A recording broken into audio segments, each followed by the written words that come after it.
Hello students, अनंत ज्ञान भाई सज्जन में आप सभी का हार्दिक स्वागत है।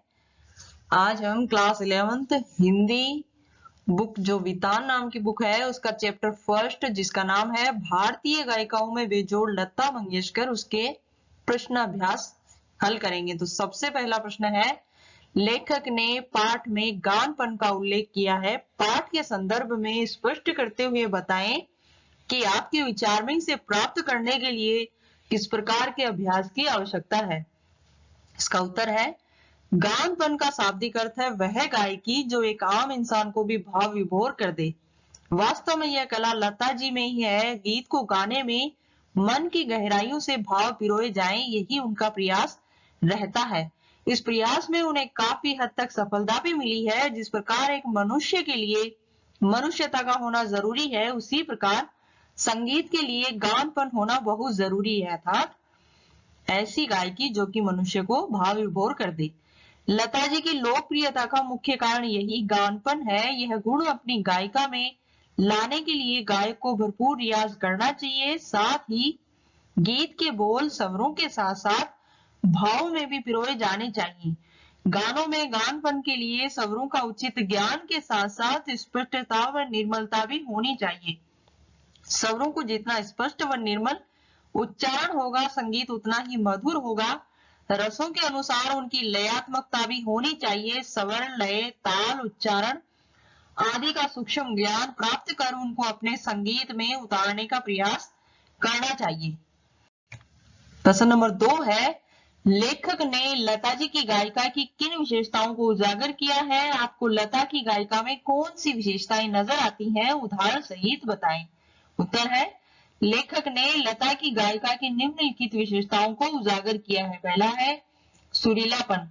लता के गायन में सुरीलापन है। उनके स्वर में अद्भुत मिठास, तन्मयता, मस्ती, लोच आदि है और उनका उच्चारण मधुर पुंज से परिपूर्ण रहता है। दूसरा है निर्मल स्वर। लता के स्वरों में निर्मलता है। लता का जीवन की ओर देखने का जो दृष्टिकोण है वही उसके गायन की निर्मलता में झलकता है। तीसरा है कोमलता। लता के स्वरों में कोमलता व मुग्धता है। इसके विपरीत नूरजहां के गायन में मादक उत्तान दिखता है। चौथा है नादमय उच्चार। यह लता के गायन की अन्य विशेषता है। उनके गीत के किन्हीं दो शब्दों का अंतर स्वरों के आलाप द्वारा सुंदर रीति से भरा रहता है। ऐसा लगता है कि वे दोनों शब्द विलीन होते होते एक दूसरे में मिल जाते हैं। लता के गानों में यह बात सहज व स्वाभाविक है। पांचवा है शास्त्रीय शुद्धता। लता के गीतों में शास्त्रीय शुद्धता है। उन्हें शास्त्रीय संगीत की उत्तम जानकारी है। उनके गीतों में स्वर, लय व शब्दार्थ का संगम होने के साथ साथ रंजकता भी पाई जाती है। हमें लता की गायिका में उपयुक्त सभी विशेषताएं नजर आती हैं। उन्होंने भक्ति, देश प्रेम, श्रृंगार, विरह आदि हर भाव के गीत गाए हैं। उनका हर गीत लोगों के मन को छू लेता है। वे गंभीर या अनहद गीतों को सहजता से गा लेती है। एक तरफ ए मेरे वतन के लोगों गीत से सारा देश भावुक उठता है, तो दूसरी तरफ दिलवाले दुल्हनिया ले जाएंगे फिल्म के अनहद गीत युवाओं को मस्त करते हैं। वास्तव में गायकी के क्षेत्र में लता सर्वश्रेष्ठ है। प्रश्न नंबर 3, लता ने करुण रस के गानों के साथ न्याय नहीं किया है, जबकि श्रृंगार पर गाने से बड़ी उत्कटता से गाती है। इस कथन से आप कहां तक सहमत हैं? उत्तर है, लेखक का यह कथन पूर्णतया सत्य नहीं प्रतीत होता है। यह संभव है कि किसी विशेष चित्रपट में लता ने करुण रस के गीतों के साथ न्याय नहीं किया हो, किंतु सभी चित्रपटों पर यह बात लागू नहीं होती। लता ने कई चित्रपटों में अपनी आवाज दी है तथा उनमें करुण रस के गीत बड़ी मार्मिकता व रसोत्कटता के साथ गाए हैं। उनकी वाणी में एक स्वाभाविक करुणा विद्यमान है। उनके स्वरों में करुणा छलकती सी प्रतीत होती है। फिल्म रुदाली में उनका गाना दिल हूम करे गीत विरही जनों के हृदयों को उत्कंठित ही नहीं करता, अपितु अपनी मार्मिकता से हृदय को बींद सा देता है। इसी प्रकार अन्य कई चित्रपटों पर भी यह बात लागू होती है। तो यह नहीं कहा जा सकता कि लता जी केवल श्रृंगार के गीत ही भली प्रकार गा सकती हैं। वे सभी गीतों को समान रसमयता के साथ गा सकती हैं। प्रश्न नंबर 4, संगीत का क्षेत्र ही विस्तीर्ण है। अब यहाँ तक अलक्षित, असंशोधित और अदृष्टिपूर्व ऐसा खूब बड़ा पाठ है, तथापि बड़े जोश से इसकी खोज और उपयोग चित्रपट के लोग करते चले आ रहे हैं। इस कथन को वर्तमान फिल्मी संगीत के संदर्भ में स्पष्ट कीजिए। उत्तर है, भारतीय संगीत शास्त्र बहुत प्राचीन है, उसमें वैदिक काल से ही नाना प्रकार के प्रयोग होते रहे हैं। इतनी प्राचीन परंपरा के कारण उसका चित्र भी बहुत विशाल है। इसके अतिरिक्त भारतीय संस्कृति भी बहुरंगी संस्कृति है। इसमें केवल भारतीय ही नहीं अपितु विदेशों से आने वाली संस्कृतियों का भी समावेश समय समय पर होता रहा है। आज भी संगीत में नए नए प्रयोग होते देखे जा सकते हैं। शास्त्रीय व लोक संगीत की परंपरा आज भी निरंतर चल रही है, किंतु उनमें नाना प्रकार के प्रयोग करके संगीत को नया आयाम आज की फिल्मों में दिया जा रहा है। फिल्मों में गीत संगीतकार कुछ न कुछ नया गाने का प्रयास पहले से ही करते आए हैं। आजकल के फिल्मी संगीत पर भी यह बात लागू होती है। कभी इसमें पॉप संगीत का मिश्रण किया जाता है, तो कभी सूफी संगीत का तथा कभी लोक संगीत का।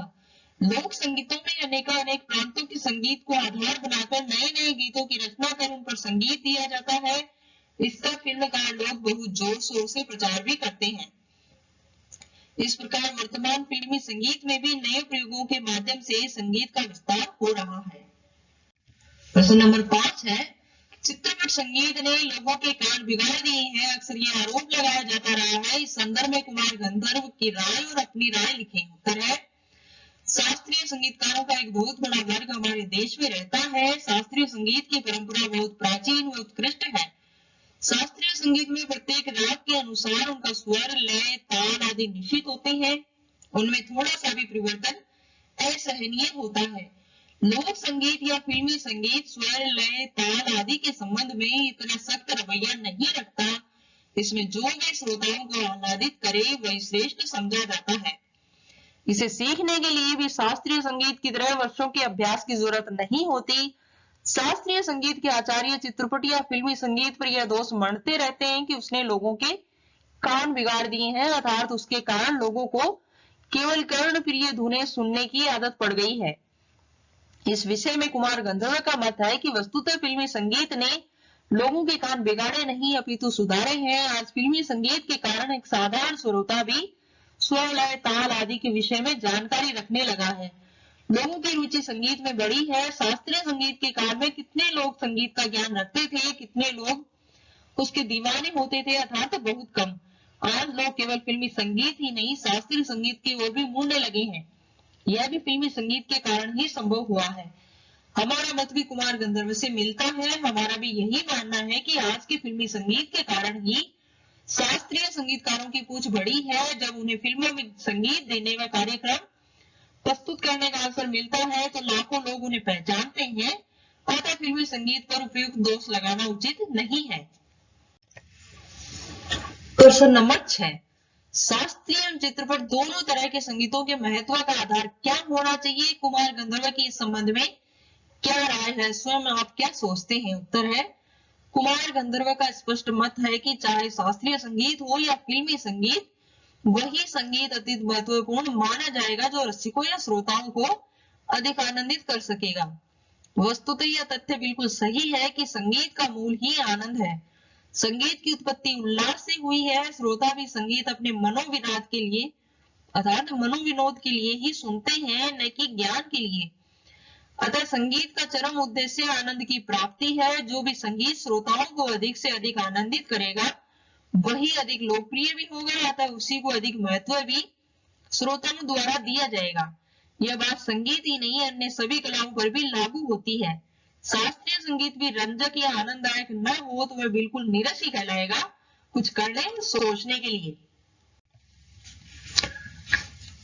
प्रश्न नंबर 1, पाठ में दिए गए अंतरों के अलावा संगीत शिक्षक से चित्रपट संगीत एवं शास्त्रीय संगीत का अंतर पता करें और इन अंतरों को सूचीबद्ध करें। अब शास्त्रीय संगीत और चित्रपट संगीत में क्या अंतर है? इसमें पहला अंतर है, इसे मार्गी संगीत भी कहा जाता है। और चित्रपट संगीत में पहला अंतर है, इसमें लोक संगीत तथा शास्त्रीय संगीत दोनों का ही प्रयोग हो सकता है। दूसरा अंतर है, यह स्वरों के आधार पर गाया जाता है। और चित्रपट संगीत में दूसरा अंतर है, इसे स्वरों या बिना स्वरों के अनुसार परिस्थिति के अनुसार गाया जाता है। शास्त्रीय संगीत में लय, ताल आदि का उल्लंघन वर्जित है, जबकि चित्रपट संगीत का मुख्य आधार लोकप्रियता है, अतः इसके गायन में स्वतंत्रता है। शास्त्रीय संगीत में यह रागों पर आधारित होता है, जबकि चित्रपट संगीत रागों के साथ साथ लोकगीतों का भी मिश्रण किया जाता है।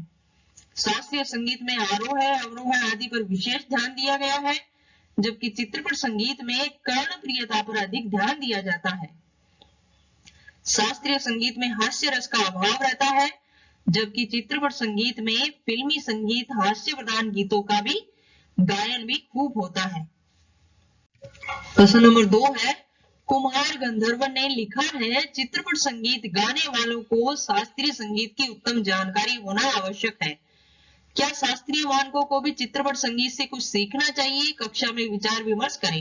इसका उत्तर है, यह बात बिल्कुल सत्य है कि चित्रपट संगीत को गाने के लिए शास्त्रीय संगीत का अच्छा ज्ञान होना आवश्यक है। यह उतना सरल भी नहीं है जितना इसे समझा जाता है। प्राय फिल्मों में शास्त्रीय संगीत का भी प्रयोग देखा जाता है, उसमें भी स्वरों में उतार चढ़ाव व लय आदि का ध्यान रखना होता है। अतः बिना शास्त्रीय संगीत सीखे एक अच्छा चित्रपट संगीत गायक नहीं बन सकता। किंतु शास्त्रीय संगीत के गायकों को स्वर, ताल आदि के विषय में चित्रपट संगीत से कुछ सीखने की आवश्यकता नहीं होती। हाँ, उन्हें इस विषय में अवश्य कुछ सीखना चाहिए कि शास्त्रीय संगीत को भी चित्रपट संगीत के समान लोकप्रिय कैसे बनाया जाए, ताकि अधिक से अधिक लोग शास्त्रीय संगीत की ओर आकर्षित हो सके। इसके अतिरिक्त इसमें नए नए प्रयोगों के लिए भी अवकाश रखना चाहिए। शास्त्रीय संगीत वर्षों से उन्हीं नियमों में बंधा हुआ है, उसमें नएपन का अभाव है, इसी कारण वह इतना लोकप्रिय नहीं हो पाता। इसके अतिरिक्त जिस प्रकार चित्रपट संगीत में नई धुनों व गीतों का समावेश किया जाता है, उसी प्रकार शास्त्रीय संगीत में भी नए नए रागों की रचना निरंतर होती रहनी चाहिए, तभी यह लोकरंजक होकर लोकप्रिय हो सकेगा। शास्त्रीय गायकों को यह तथ्य चित्रपट संगीत के गायकों से सीखने चाहिए। तो इसी के साथ हमारी क्लास यहीं समाप्त होती है। कमेंट करके बताइए कि ये क्लास आपको कैसी लगी। इस वीडियो को देखने के लिए आपका बहुत बहुत धन्यवाद। प्लीज लाइक, शेयर, सब्सक्राइब जरूर कीजिए। अगली क्लास का इंतजार करते रहिए। तब तक के लिए अलविदा।